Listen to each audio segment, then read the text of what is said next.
History is often written by those who rise from the most unlikely circumstances to change the destiny of a nation.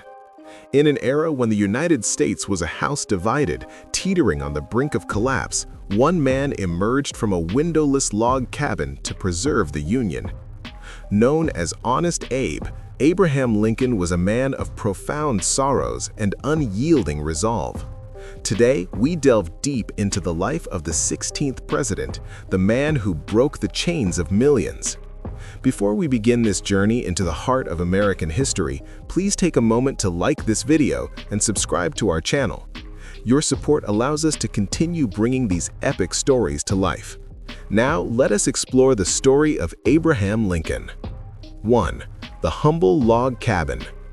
Abraham Lincoln was born on February 12, 1809, in a primitive one-room log cabin at Sinking Spring Farm in Kentucky. His parents, Thomas and Nancy Lincoln, were struggling pioneers who lived off the harsh land. This extreme poverty defined Lincoln's early years, teaching him the value of hard labor and the struggles of the common man. In your video, imagine a scene of a lonely, rugged cabin surrounded by dense, dark woods in the middle of a brutal winter. This humble beginning would later become a powerful part of his political image, symbolizing the American dream, where even the poorest boy could reach the highest office. 2. The loss of his mother. At the tender age of 9, Lincoln's world was shattered when his mother, Nancy Hanks Lincoln, died from milk sickness, a disease caused by drinking milk from cows that had eaten poisonous white snake root. Young Abraham helped his father carve the wooden pegs for her coffin and bury her on a nearby knoll. This early encounter with death left a permanent mark of melancholy on his soul. However, his life changed for the better when his father remarried Sarah Bush Johnston. Sarah was a kind woman who recognized Abraham's intelligence and encouraged him to read, treating him as if he were her own son. 3. A hunger for knowledge. Lincoln's formal education was sporadic, totaling less than 1 year in aggregate. He was almost entirely self-taught, often referred to as a man of the woods with a book in his hand. While other boys were hunting or playing, Lincoln could be found reading by the flickering light of the fireplace or during breaks from splitting rails.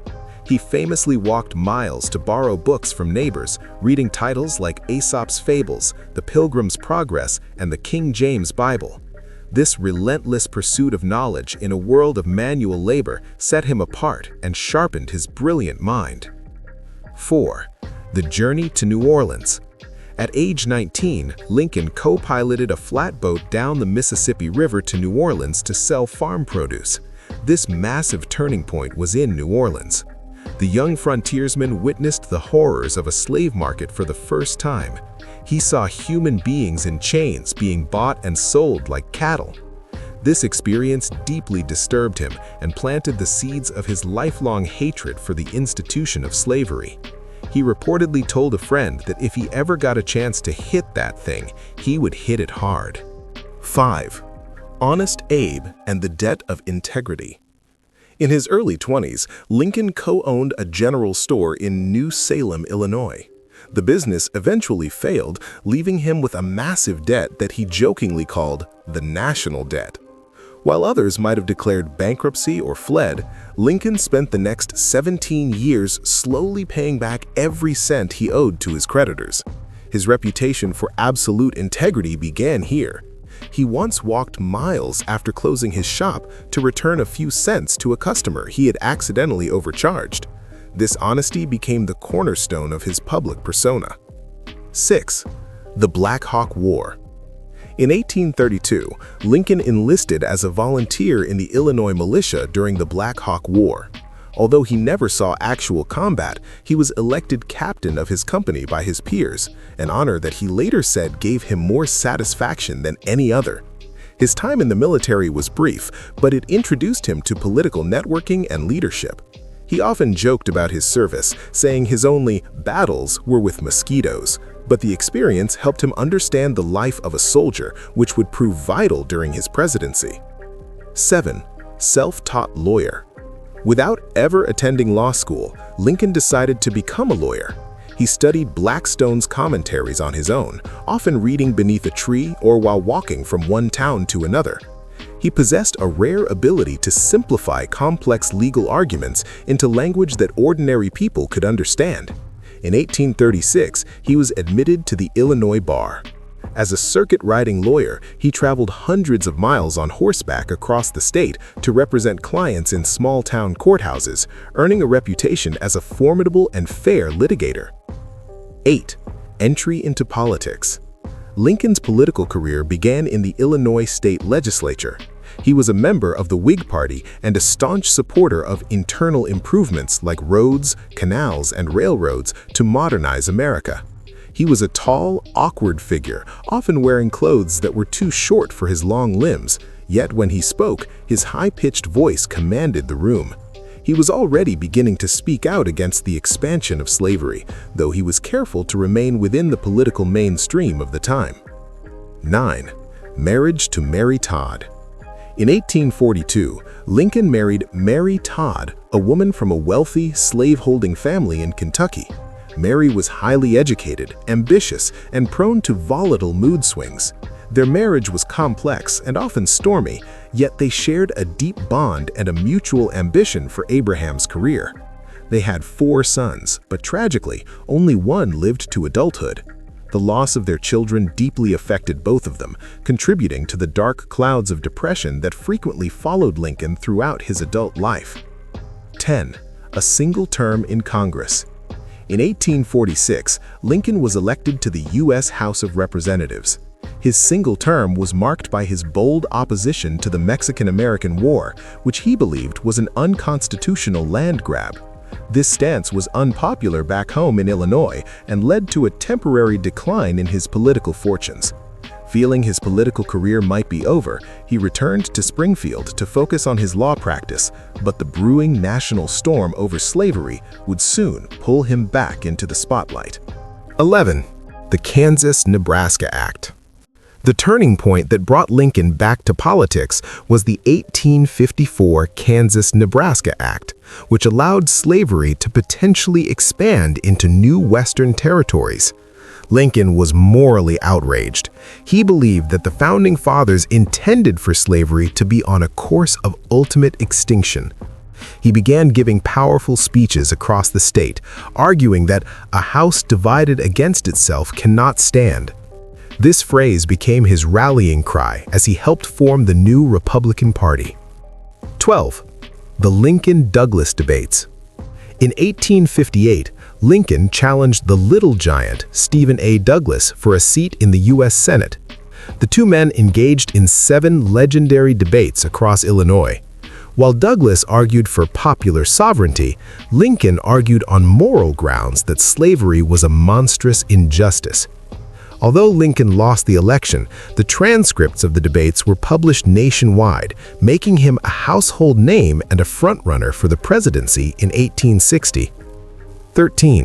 The 1860 election.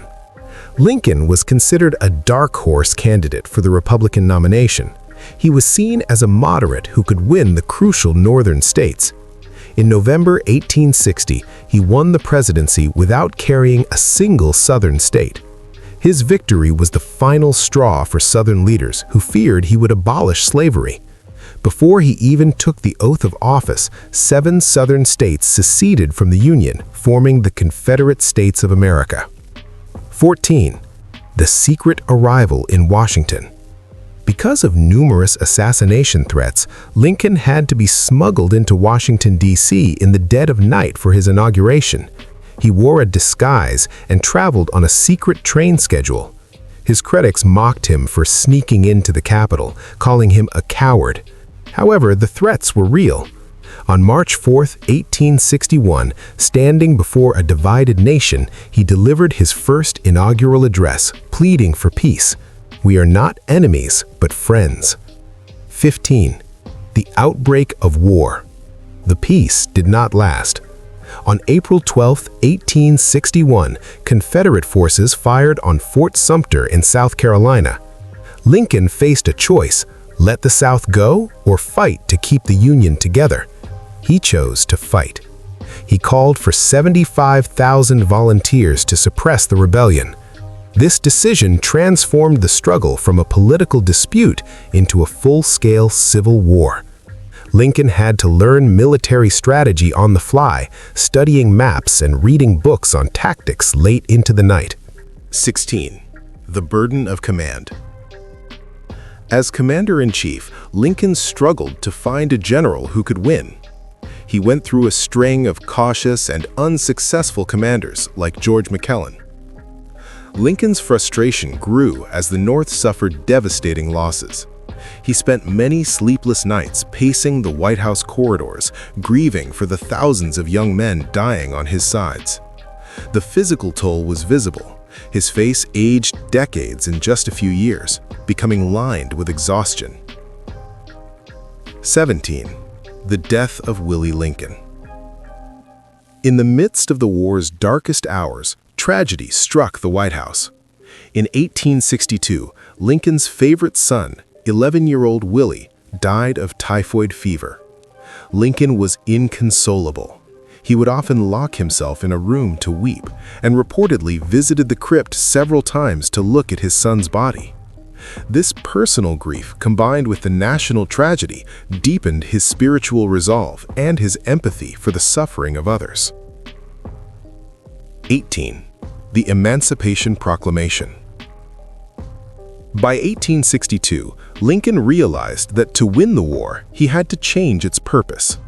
On January 1, 1863, he issued the Emancipation Proclamation. This executive order declared that all slaves in Confederate-held territory were thenceforward and forever free.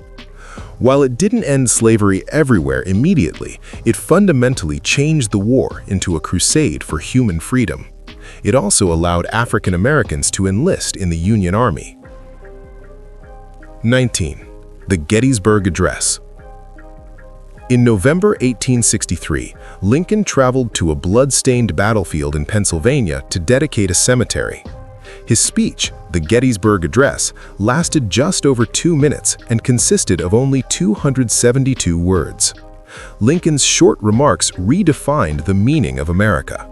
He reminded the world that the nation was conceived in liberty, and that government of the people, by the people, for the people, shall not perish from the earth. 20. The rise of Ulysses S. Grant. After years of searching, Lincoln finally found his general, Ulysses S. Grant. Grant was a gritty, determined fighter who understood that the North's superior resources could win a war of attrition. Lincoln ignored those who criticized Grant's habits, famously saying, "Find out what brand of whiskey he drinks and send a case to my other generals." This partnership became the engine that would eventually crush the Confederacy. 21. The oratory of a visionary.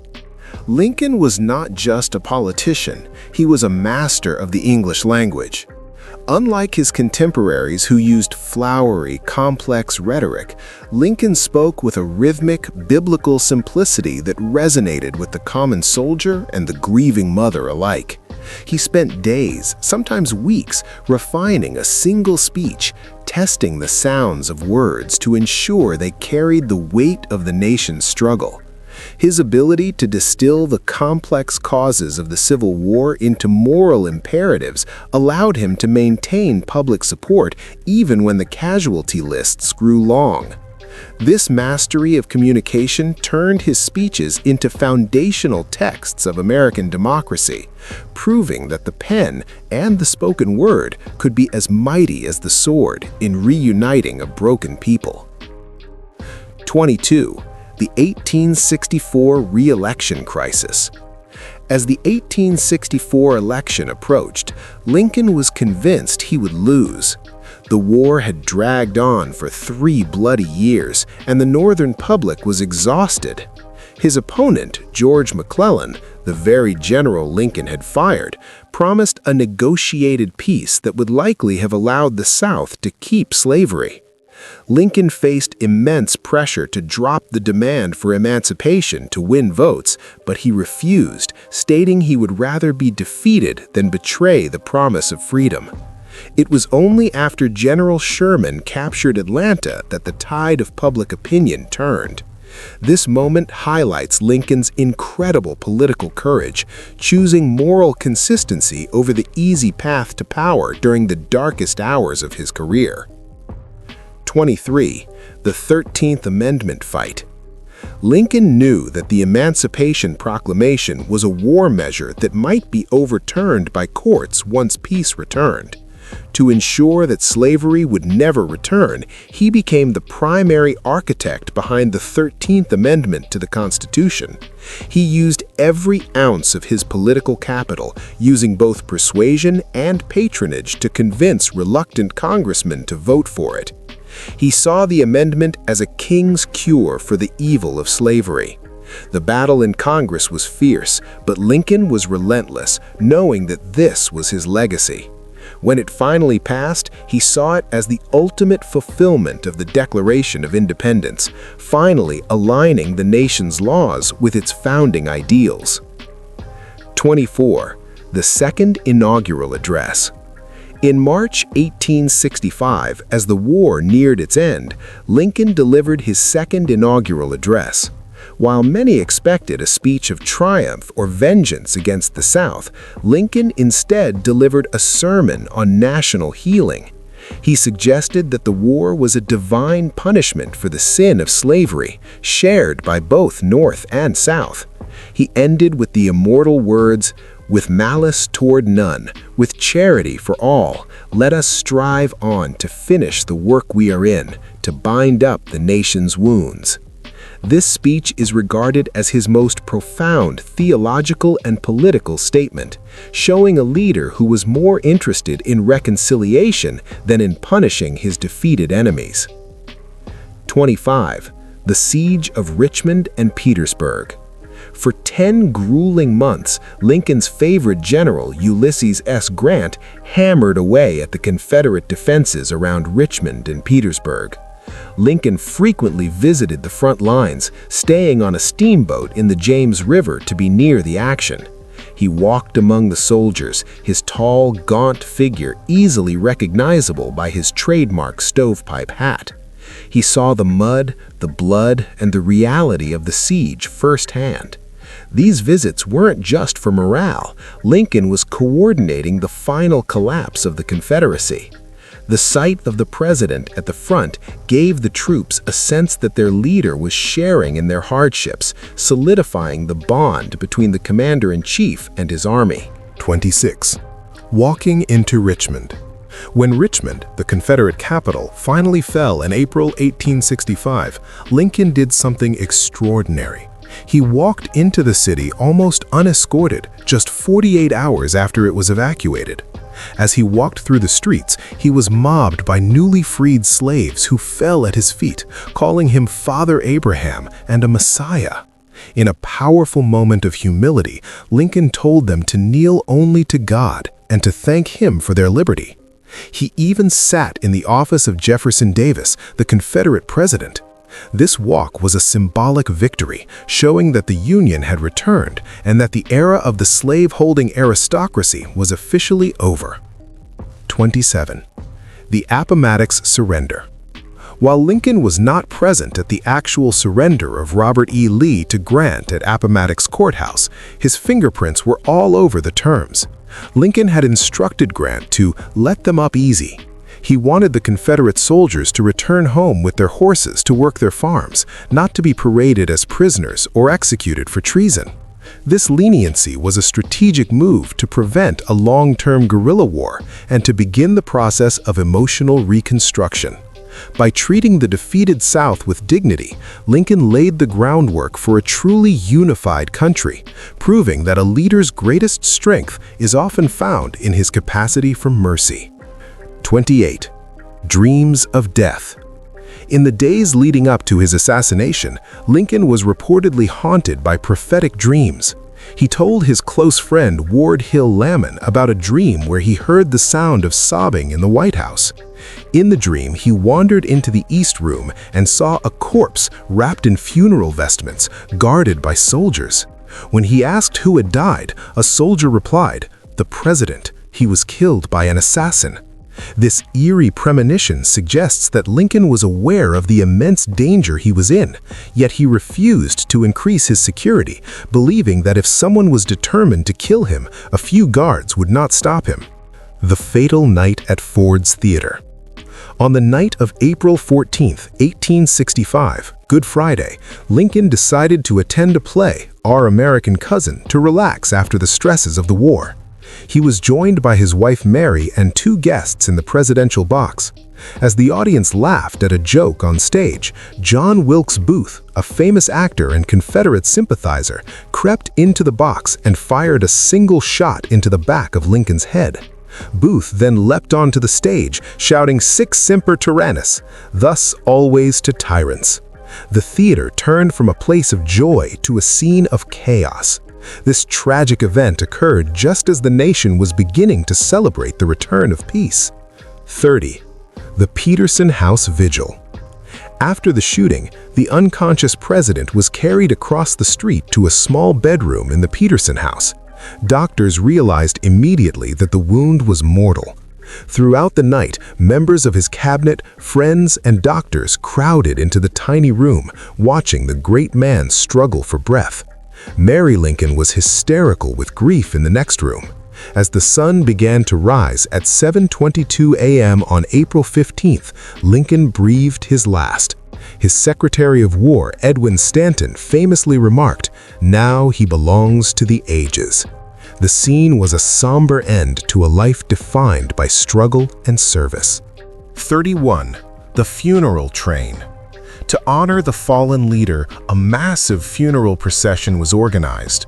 Lincoln's body was placed on a special black-draped train that traveled 1,700 miles through the northern states, retracing the route he took to Washington 4 years earlier. Millions of Americans stood by the tracks, many weeping and holding candles, to catch a glimpse of the train as it passed.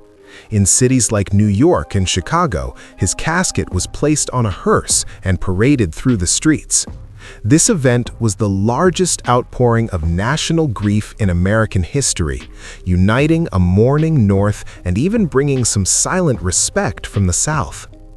32. The Burden of Melancholy.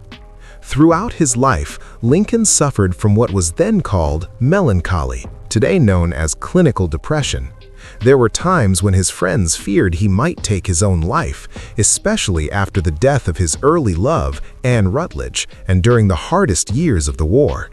He often used humor, storytelling, and jokes as a defense mechanism to mask his inner darkness. "If I couldn't laugh, I should die," he once said. This internal battle makes his external achievements even more impressive.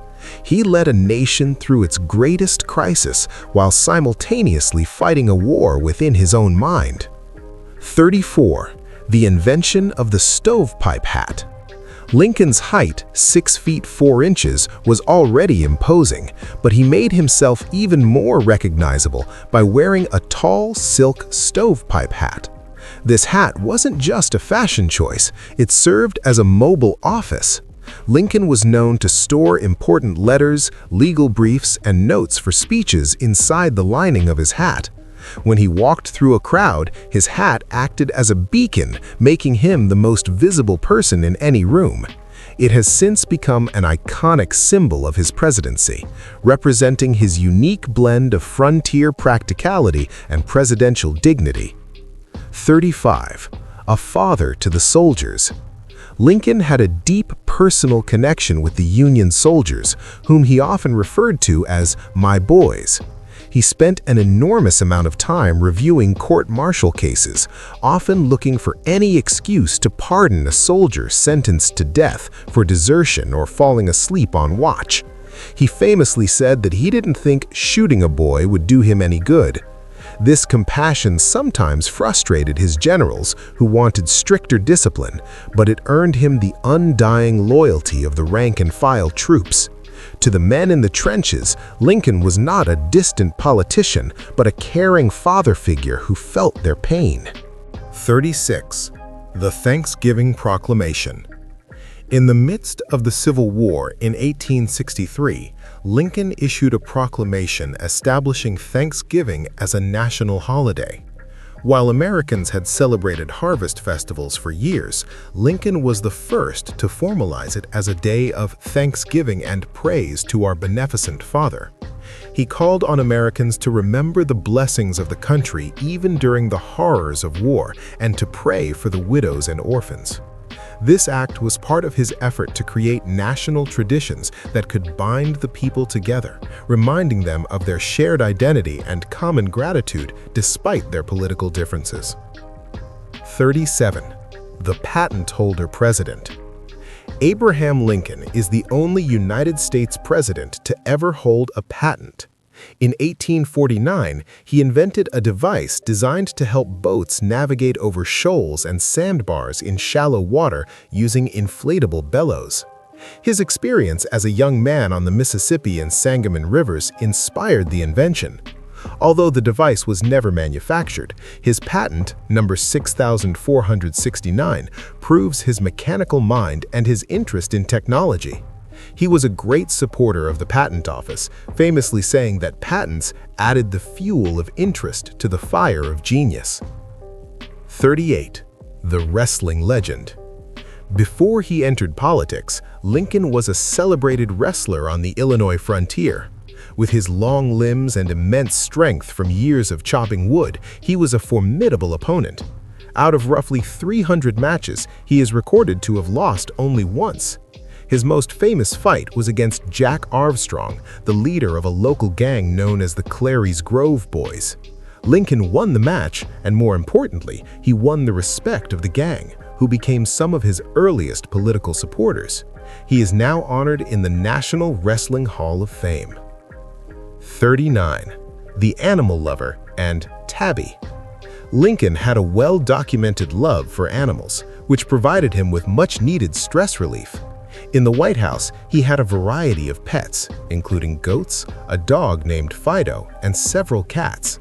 He was particularly fond of a cat named Tabby, whom he reportedly fed with a gold fork during formal White House dinners. When Mary Lincoln complained that it was shameful, Lincoln replied, "If the gold fork was good enough for former President James Buchanan, I think it is good enough for Tabby." This quirky side of his personality shows his gentle nature and his need for companionship outside of politics. 40. The Legacy of the Union. Lincoln's greatest achievement was the preservation of the United States as a single, indivisible nation. Before the war, people said, "The United States are." After Lincoln, people began to say, "The United States is." He transformed the country from a collection of sovereign states into a unified federal republic. By proving that a democracy could survive a civil war without collapsing into tyranny, he gave hope to democratic movements around the world. His life showed that the principles of liberty and justice for all were worth fighting for, even at the cost of one's own life.